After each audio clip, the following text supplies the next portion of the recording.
اس بات کا کیا مطلب ہے کہ اسلام آسمانی دین ہے؟ بہت سارے مسلمان، تقریباً سارے مسلمان یہ کہتے ہیں کہ اسلام آسمانی دین ہے، لیکن واقعی وہ مانتے ہیں اس بات کو؟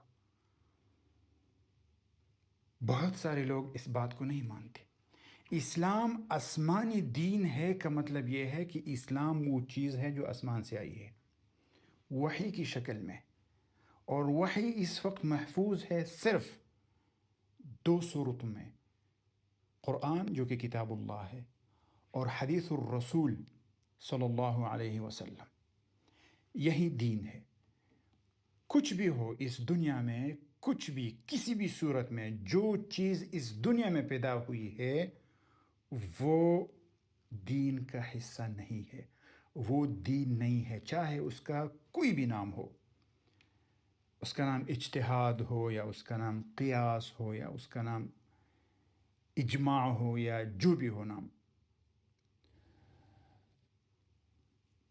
آسمان سے آئی ہوئی چیز دین ہے، یہی ہے عقیدہ۔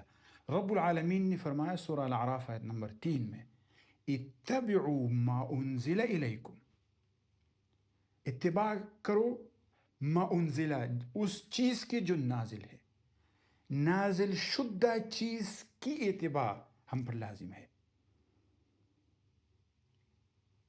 یہی ہے دین، اور یہی ہے معنی کہ اسلام آسمانی دین ہے۔ بارک اللہ فیکم۔